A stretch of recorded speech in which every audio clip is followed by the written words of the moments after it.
Good evening, folks, and welcome to the Virtual Comedy Studio.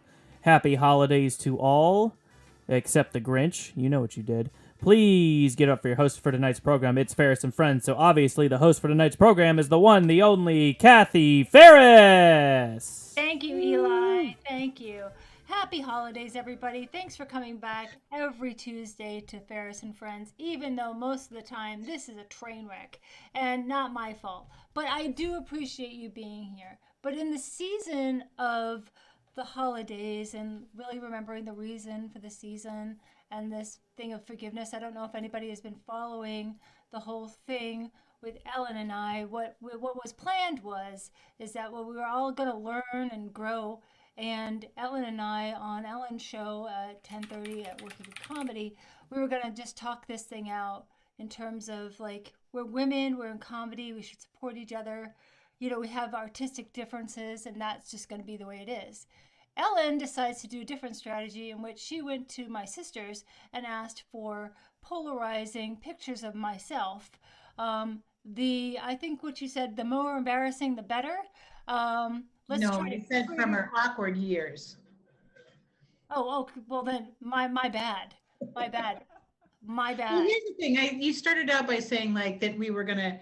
How did you start it out? That we were gonna Well, work it out and all. And I think only one of us actually ended up working it out, and that was me. Okay. Actually, you two said you're going to give each other gifts in the intro. So, Ellen, do you want to start with your gift for Kathe? Yes, I do. It's oh, here it is. Here it is. I got it. It's an ornament that my friend Lee made it, and she's a sculptor. Are you regifting that? Mm, Oh my God, Ellen, just lie about it. Thank you, Ellen. I appreciate it. You're welcome. All right, I'm Kathe, going to what's give your you the gift? gift of forgiveness.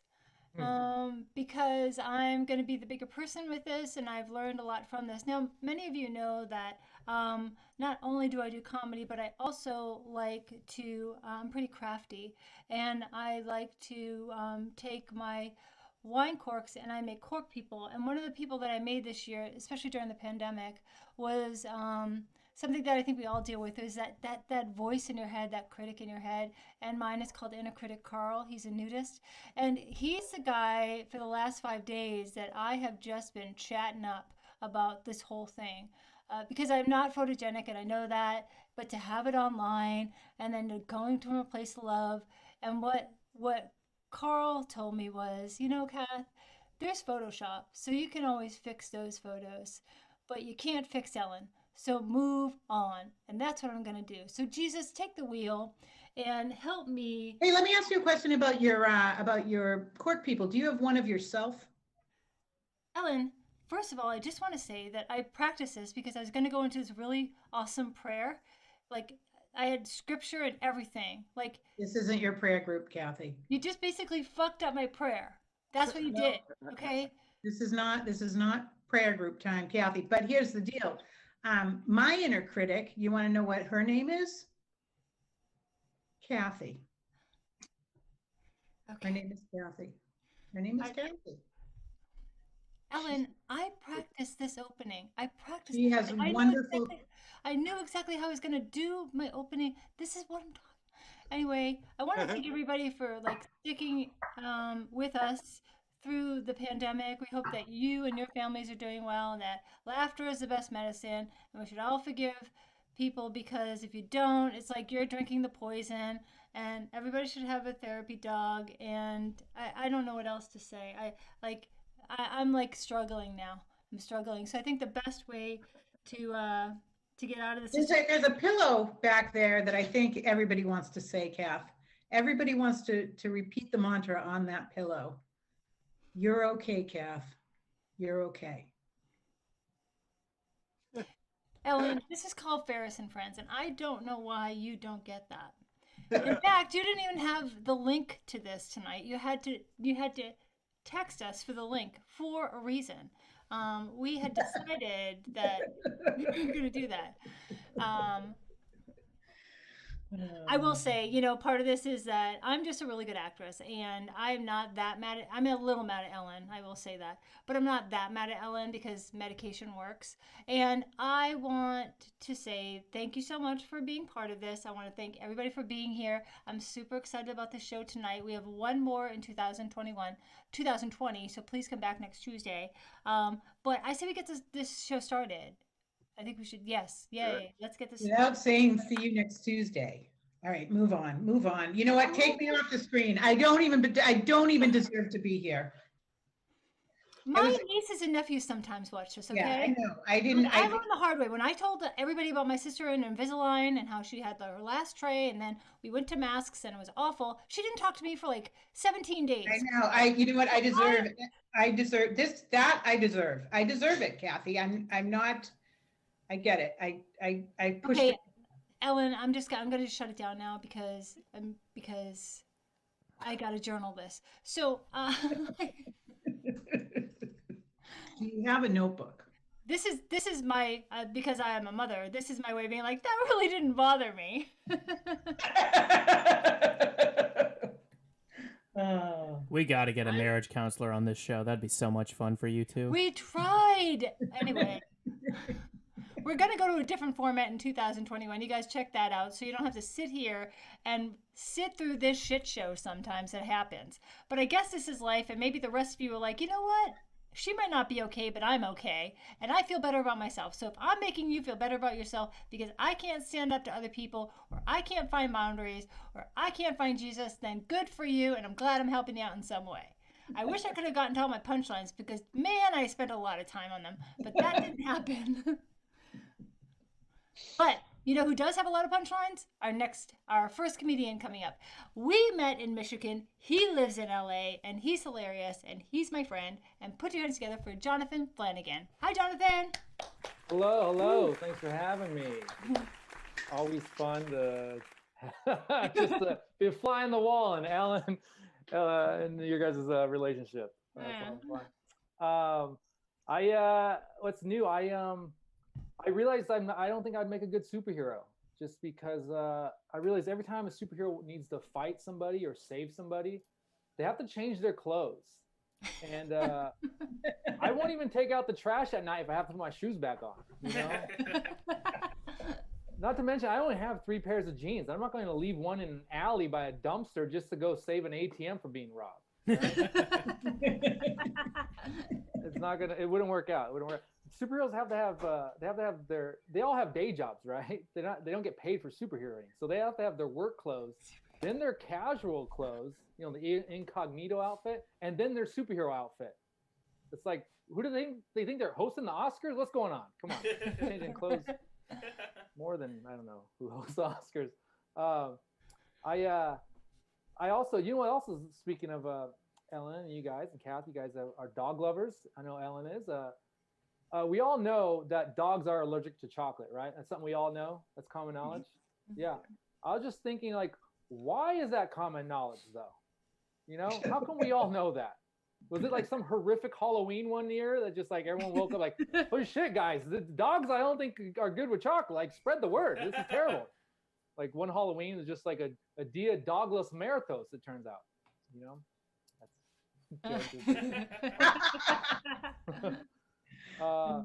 I did do this recently, which I felt stupid. I put on a slipper and I put the wrong slipper on the wrong foot, like the left shoe on the right foot. And it happens every now and then. It's always usually a slipper or like a slider sandal. It's never anything with laces when I do that.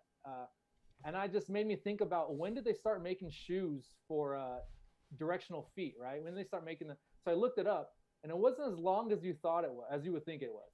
It was actually in 1818. They made the first directional shoe. The first horseshoe was made in 400 BC.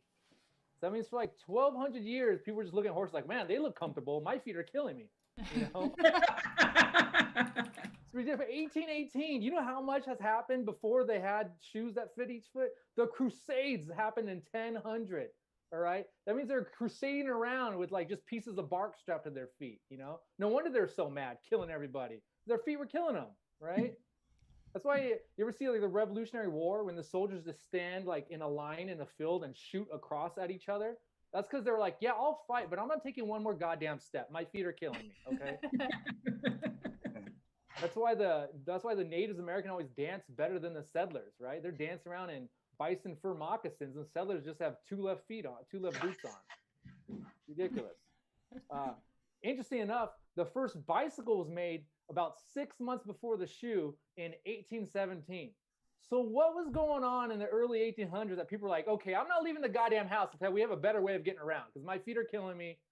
I need something going on. Wheels.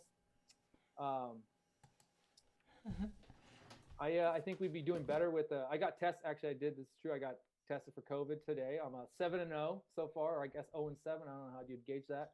I've yet to have COVID. It's my 7th time getting tested. I do think it would be better. We'd be fighting the COVID better if they were testing through semen sample. I mean, we could solve murders, find AIDS in semen, but not COVID. Come on, give me a break. This is ridiculous. Now I just look stupid when I show up to the drive-through testing site with my semen sample. Like, you guys can't use this? Do it. My mom called me. She's like, hey, you can't come to Thanksgiving unless you get tested. I was like, I already got tested twice this morning, Mom. Give me a break. I think we need to quit comparing Donald Trump to Nazis. That's for sure. Because I don't know about you, but I think, Donald Trump to Hitler. We need to quit comparing Trump to Hitler because it's not fair at all. It's not fair to Hitler at all. He accomplished way more than Trump did, and he did it without Twitter. Like, he had to do Morse code if he wanted to send some propaganda out. And Trump supporters are not Nazis, right? Quit comparing Trump supporters to Nazis. It's not accurate. It's not fair. I mean, Nazis had a clear point of view, right? They had a mission statement. Trump supporters like, count the vote, don't count the vote. They don't know what they want, right? Nazis had designer uniforms by Hugo Boss. Trump supporters have red hats made in China. Like, this is not a fair comparison.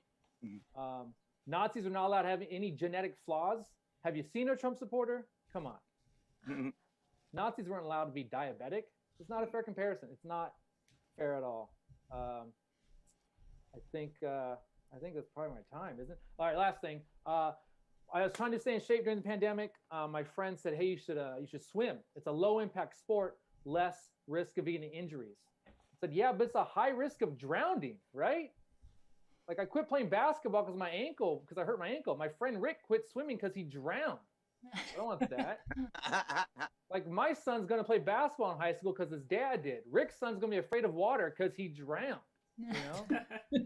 Like, hey, don't play football. You'll get CTE. Oh, you mean so I won't remember how Rick drowned? Oh, no.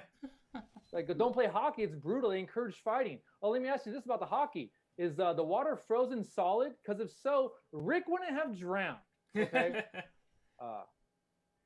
So, low impact sport. All right, that's all for me. Thank you very much, guys. Give back up for host, Kathe Farris. Thanks, Jonathan. I'm sorry about Rick. Yeah. No. Hey, Kathe, can I ask Jonathan a question? Yeah. Okay. Jonathan, do you think that they say the 1000s or do you think they say the thousands? That's a good point. Yeah. Do you know anybody who used to live back there? Back then? Not personally, but I do know of some people that maybe I could. Yeah. Yeah. Because I'm wondering if it would be the 10,000s. Hey, Ellen. You don't say the 2000s, right? 1000s. Just an introduction here. Like, how the hell is this a transition in a comedy show? I was just curious. It's a good question, though. It is a good question. Curious. It's a very good question. And you know what we have? We have a chat section. We got a chat section. You can privately chat. Well, how do you spell 1000s and I get it. thousands? Valid question. Not during a stand-up show. We had rhythm. We had momentum. Well, all right. Hey, Jonathan, I'll talk to you about that and the dog. I will be diplomatic and say you're both right. It's not a good transition for comedy, but it is a good question. All right. I feel like you're scared, like, Mom and Dad are going to get divorced. Don't worry, I'll get the kids. Let's keep going. Thank you, Jonathan. Thanks, Jonathan. Thanks, Jonathan. I love the fact that Jonathan and I have been able to do a couple of shows together during the pandemic, and that's the silver lining of it, is because the only other time is when we were in festivals together, and and this is better. So thank you for coming. I want you back on for 2021, and somebody else may not be with us. I also was in a festival with Jonathan. Ellen, again, a great thing for the comments section. I say we keep going. Are we ready to keep going? We're ready to keep going. All right. I just want to tell the people that are watching, again, thank you for watching. This isn't me. This isn't the best version of me. And I'm working at it, and I get it. And I watch this afterwards, and then I watch Dateline to like cleanse a palate. But I get it. I'm working on me. It's just that I just don't know how to set these boundaries, but I have a vision for what this show should be, and it's going to get there someday. Someday. Now, some of you may have the same issue. Why don't you message me and we can start some kind of support group? We could call it the Ellen Sugarman support group, or like all my friends the same like Ellen Sugarman. We could do that. I don't know. My I'll get out there. sister and my mother will be in touch. Okay, great. Are we ready to keep going? Yeah. Thank you. Yep. Our next comedian coming to the show. I'm very excited to have him back. I talked him into this during the pandemic. Once again, silver lining. I was asked to jump on a podcast that I just never stopped going to. I don't know if they wanted me there or not. But I made myself a co-host of it. Small Town That's Scuttlebutt. what I did here. That's exactly what I did at Farris and Friends. And Ellen, that's a good example of what you could put in the comments section once again.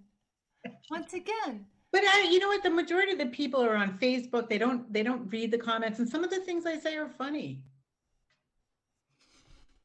Yeah, that's true. Some of the things you say are funny.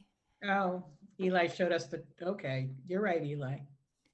If But- it's free, Eli will show us in the comic section what it is. Ellen, here's the thing, and I'm gonna get back to work for a second. Like when you first started comedy and somebody was doing your intro, you were revving up, you were gearing up, you were focused in. Nobody interrupted the person, be like, "Hey, Kathe, can I ask another irrelevant question that could be in the comments section?" No, nobody did that. No one You're did right. that. No, you're right. You're right. These are good notes. These are good, important notes, and I will take them to heart. I lost everybody on my watch party, and I'm pretty sure it's not in the comment section, but I'm pretty sure it's because of this. Can we keep going? Yeah. Okay. Remember that funny thing I said about I was asked to be on a podcast, and then it just kept going because I was co-hosting the podcast. Small Town Scuttlebutt. He is a very funny up-and-comer. If you are interested, he's got a great podcast called Small Town Scuttlebutt, and just keep your eye on this guy, Fink Jr. Hi, Rick. Hey everybody, how are you doing? Good to see you all. Sorry about that, Rick. What are you apologizing for? I missed it. Fill me in. I fucked up your intro. I messed up your intro. Oh, I'm sorry. that's okay. Were you not Anyway, just the it's intro? good to be back on the show here. Thanks for having me back on, Kathe. Welcome. You're bringing a lot of energy to the show. Okay. Yeah, you're feisty. I like it. I think you read. Did you pound that Red Bull I got you yesterday for Christmas? No, I'm saving that for Oh. New Year's. Yeah. Yeah. Yeah. Well, I'm in my basement at the Small Town Scuttlebutt studio, and I just made this little backdrop to give the impression that we're doing stand up. Because I just like that form in front of a microphone. Yeah. But I had to get a babysitter to be here tonight, so of course I went on Craigslist. And, there's really nothing wrong with that. I went to that's where I found my first 3 wives and a really good deal on a snowblower. So I'm just gonna let this ride. You're not the breadwinner in your household when your wife sits you down and she looks at your salary and she looks at her salary and she looks at you and says, you might just be helping the family out more if you just stay home.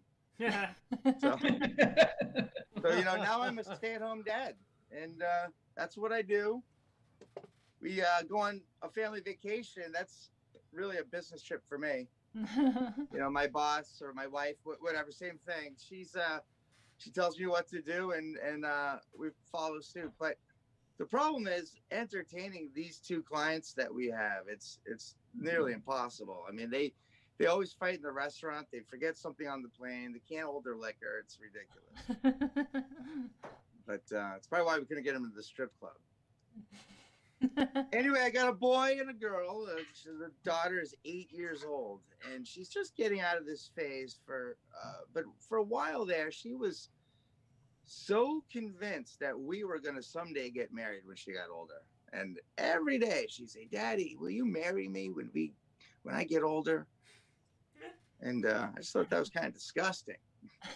So what I did is I had to level with her. I told her what the situation was. And I said, "Listen here, I'm your dad, you're my daughter, and this is not West Virginia."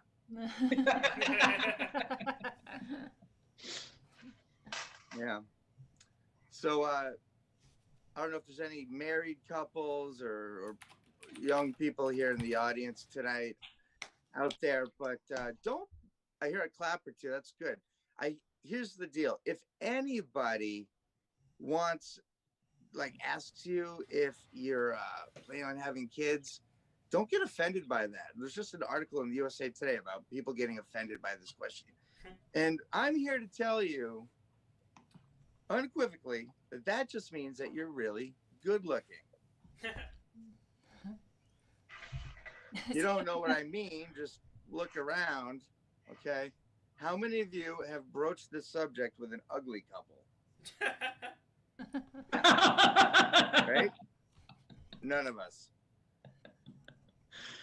I don't know what it is with these ugly people. The funny thing is I can talk about ugly people and make fun of them because you're really not insulting anyone, because nobody admits like, "Hey, I'm ugly," right? Like I used to be like a 6 when I lived in Boston, but when I moved out here to Medfield, I instantly became like a suburban 8.5. So I feel good about that.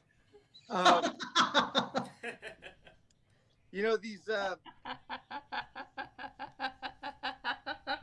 like, what is ugly?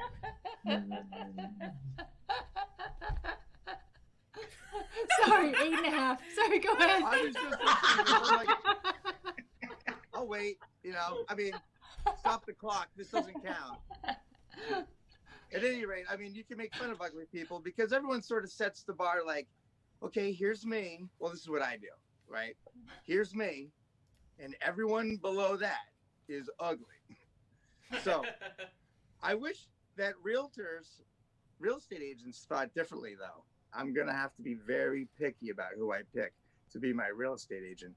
They always have to put their mug on all of the propaganda and all the sales materials for your house. So I spent a couple $100 to get a photographer in, set it all up. And then we get some guy named Bruce who wants to sell your house looking like this. You know, I just don't think it's going to sell my house. When I was a kid, yeah. When I was a kid, I got to wear my cousin's hand-me-downs. Yeah. It would have been really cool if he was straight. Going to school, the bullies were pretty tough. They'd look at me. They taunt me. They make fun of me. They'd say things like, "Oh, hey, Rick, nice shirt." And I'd be like, "It's a blouse, bitch." I don't know what that guy knew about fashion anyway. He was just a drunk guidance counselor. Anyway, let's see. I'm working on some impressions. You want to see an impression? Absolutely. Okay. That's where you guys participate. Okay, I heard a yes. Give me a celebrity you'd love to see an impression of. Owen Wilson. Kathe Farris. That's a good. Okay, Owen Wilson. Good. Close. And give me an emotion. Frustrated. Sad. Okay, excited. Very good. Thank you. All right, so here's an impersonation of Owen Wilson. Excited. Wow. You want to hear it again? Okay. Wow. Can you hear that? No? Okay, Yeah. I can't hear you laughing either, so who cares? All right. Last joke, and then I'll let you go. I like to watch how parents do it. And we all have our own way, right? We're all trying to get through with parenting.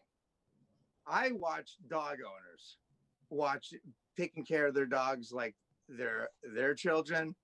At first, I had an attitude about this. I'm like, there's no way your dogs can be compared to my two animals over here. And then I started watching and realizing that they got this down. They know what they're doing. For example, like now I just do whatever they say to do, like whatever they do. For example, when my kids are acting up and I don't want to deal with them anymore and nobody's looking, I just stuff them in a crate. And then my son, he's, really not that good at the potty training. So I've just been taking him out twice a day.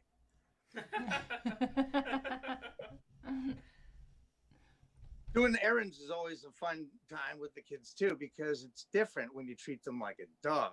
Like, for example, when we go to Starbucks, I'll tell the kids, hey, hop in, we're going to Starbucks.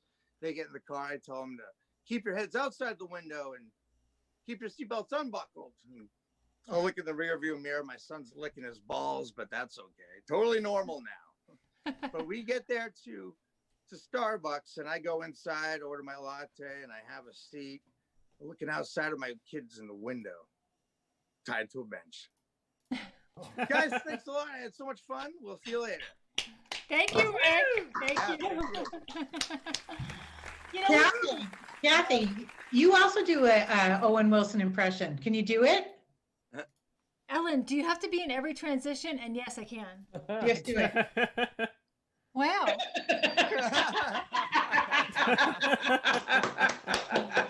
Wow. Good job, Kathe. I don't like to show up other people, so there we go. Yeah. Well, Rick, thank you for letting us take the laughter break on 8.5 in the suburbs. I thought we workshop that, buddy. I thought we said 7. I'm just getting a little cocky, in this quarantine. A lot of people are letting their standards down. No, let's be honest. You and I had a fight about this. I'm like, I think it's a 7. Yeah. Pretty sure it's a 7. Yeah, but I got my eyebrows done, so that gave me a half a point right there. I like the whole thing. I like the stage, the whole thing. The kids are probably like on the other side of the door. No, thank you so much for doing the show. Yeah, thank you for having me on. Yeah, absolutely. I'll be in your basement on Monday and we'll record another podcast. Maybe I'll let you leave. Oh. The basement. He's been in my basement every Monday. This is what happens in that podcast. You say the most incriminating things. You have no idea how many murders could be pinned on you. You have no idea. Well, we started last show talking about someone in a trunk, and that was our Christmas special. So you never know what happens on Small Town Scuttlebutt. Technically, we didn't start that. You did. I started with hello. You went along with it, so guilty. Hello. Okay. Thanks, Rick. Thank you. Thanks, bye-bye. Everybody. You know, Okay. guys, while Ellen's texting, why don't we just keep going? Matt Shore, what do you got for us? Oh, well, I've got some stuff here for you. I'm absolutely convinced that scuttlebutt is not a real word. that can't be a real word. I'm calling it right now. But I don't want to add fuel to the fire. There's a lot of bickering and fighting going on, so I figured we just kind of take it down a little bit here, kind of clear the energy a little bit. We're gonna build a song real quick. So we start with the drums. This is a little tutorial. Then we get some nice relaxing keyboard. Here we go.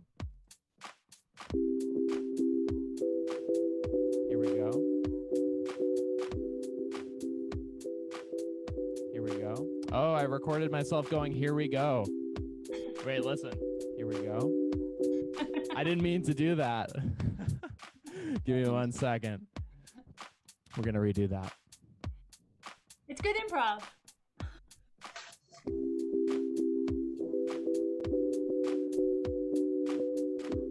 All right. Take it down. Okay. Everyone feeling calm? Calm and nice. Oh man, I'm getting scared. Ellen fucked up Kathy's prayer. And Jonathan's not coming to save you, 'cause he doesn't feel like putting on his shoes. Even words can be violent. More bickering than Rick's 2 clients. All this fighting, it's not good for you. Just remember the mantra, you're okay. You're okay.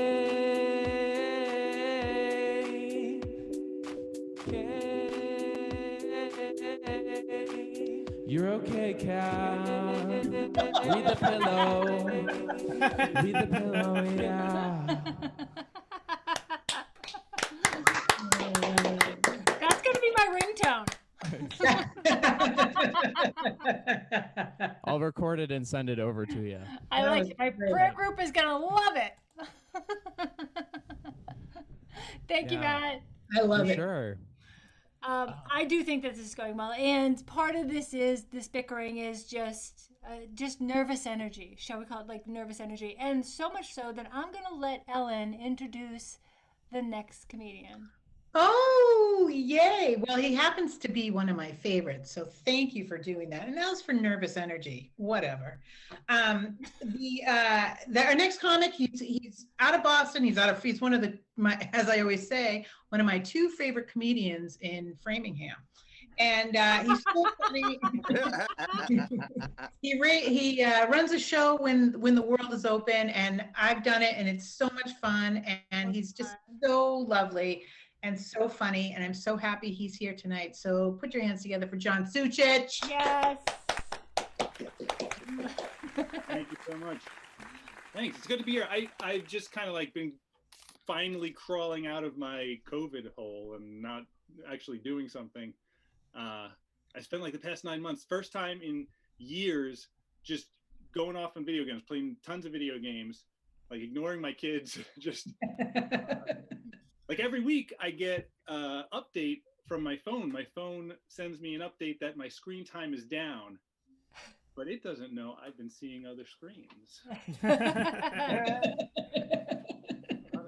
So I'm home. My kids are home. My kids are doing school at home. They're doing school remotely, which it's good because it provides structure for the day for me. Like I know exactly when I shouldn't be playing video games because they're in school. They're doing remote, not hybrid, which at first I was like, oh, I don't know. But it turns out like hybrid isn't as cool as it sounds. Hybrid school, it actually like the building doesn't turn into anything. Like I thought hybrid school maybe it turned into a car, but go a couple days a week. It's funny though, watching the kids in school, like they'll tell you they're no good at math, but then you tell them like, your next class is in 10 minutes. You got to be back in 10 minutes. And they'll be like, I have 13 and a half minutes. And I think everybody really focuses on all the negative parts of school being at home. But I don't know, for some kids, like this is a dream come true.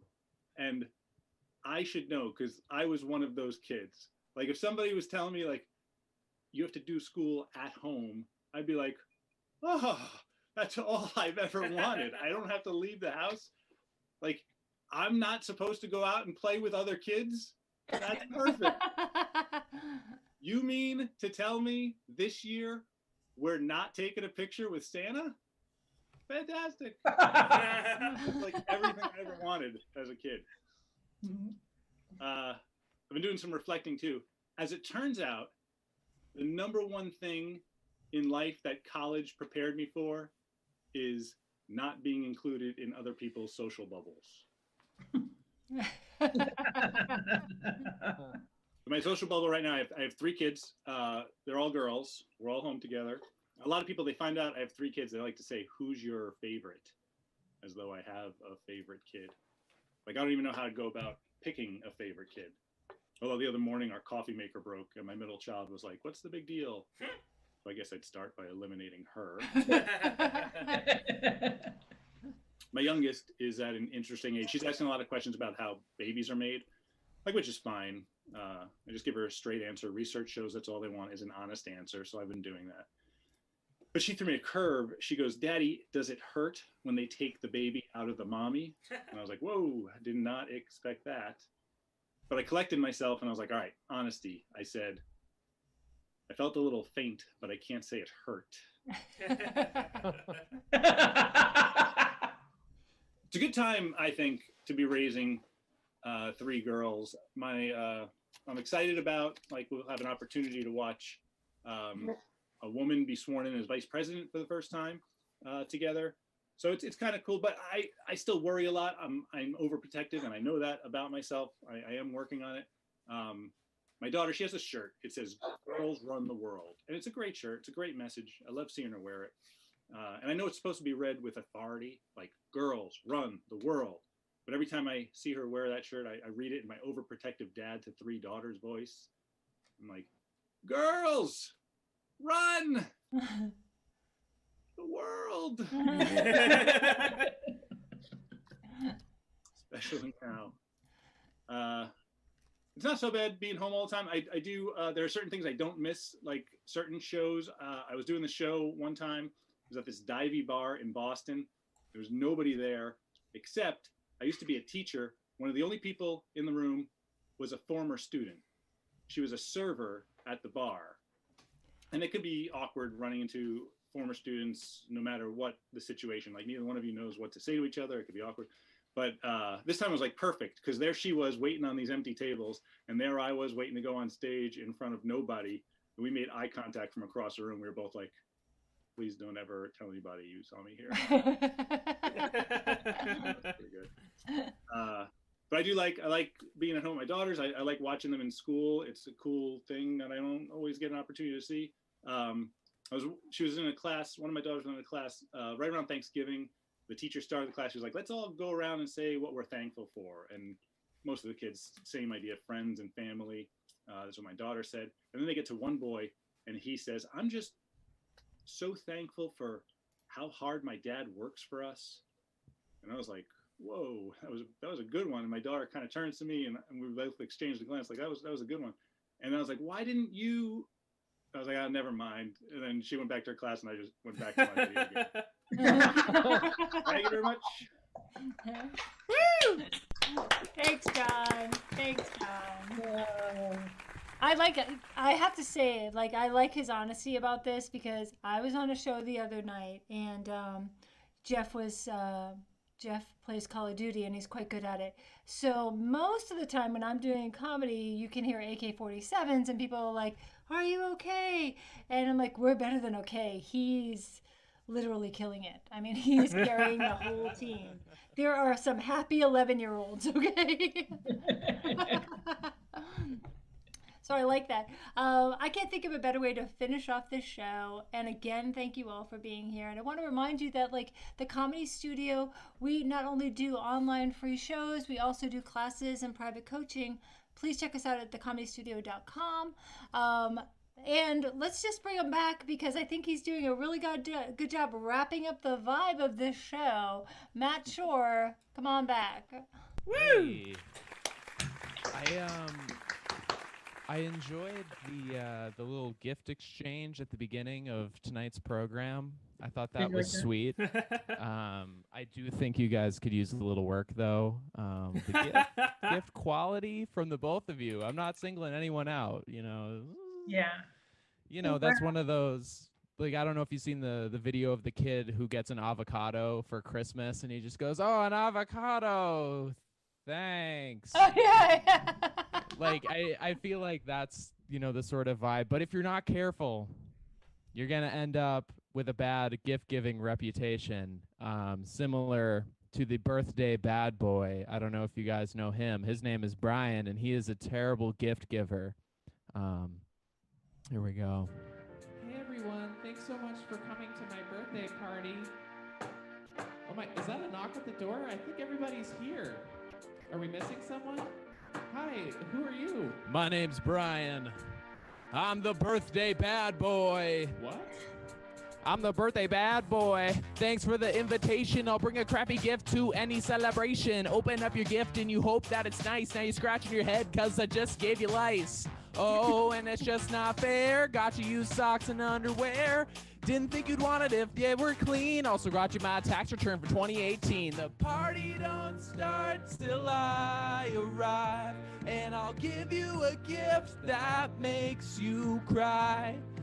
Everyone's asking, Brian, why? I remind them I'm the birthday bad boy, B-O-Y. Probably ain't what you want to hear, but I got you the same gift you got me last year. Don't mind me sucking out the joy. They call me Brian, the birthday bad boy. Sorry if you're feeling flustered. What about a gift card from Blockbuster? You could totally still use that. Oh. Thanks, guys. Man, 2020 is like a trash year. I think we all know, but it's almost the end of the year. And you know what we do at the end of the year? We take out the trash. It's Thursday night, time to take out the garbage. I don't mind, cause I'm a trash artist. Sound the alarm and get off the couch. My friends say I'm like Oscar the Grouch, but I'm not angry or upset when everything smells like old food and sweat. Can't explain just how I feel when I'm throwing away old banana peels. Grab the cans and recycling. Give a sanitation worker a wedding ring. Trash night in the burbs. More trash than I can fathom. Bring it out to the curb. So much enthusiasm. I'm no trash boy. I'm a trash man. So don't even think about messing with these cans. Thank you guys so much. That was awesome. Thank you. Thanks, Matt. You're right. We started with the gift thing, and I will tell you that, no, I don't have any gifts, but a couple of years ago, my sister has a lot of kids, and a bum knee, so like she's got a lot of kids, and she had this meme, and here we do it, where they say that you should take an empty box and wrap it up and put the kid's name on it. And anytime they do something bad, you just throw it into the fire. And honestly, I can't think of a better way to make an empty threat believable. Okay. That is so funny. Yeah. And I guess that's what I'm giving you tonight. And that's like, Ellen, I swear to God, if you move, I think this is a good way to end. You guys, happy holidays. We'll be back next Tuesday. Can I say goodbye? We're going to be here next Tuesday, and Ellen can say goodbye in a second. But my God, can you give me my minute? It's called Farris and Friends. It's not. I know. I'm one of the friends. Okay, Ellen, say goodbye. The emphasis on friends is getting very, very heated. Farris and Friends. Right. Yeah. Farris blurred. and It's also blurred. Well, anyways, I just wanted to say goodbye, and I will see you next Tuesday. Again, shut me off. Shut me off. Ellen, this is a family show. Shut me off. Thank you for coming to Farris and Friends. Thank you to all my comedian friends that are here. You guys, I just wish you health and happiness. And let's just keep this up. I'll see you. Damn it! I was gonna say I'll see you next Tuesday, but what I mean is, damn it! Jesus, take the wheel. We're done. Bye.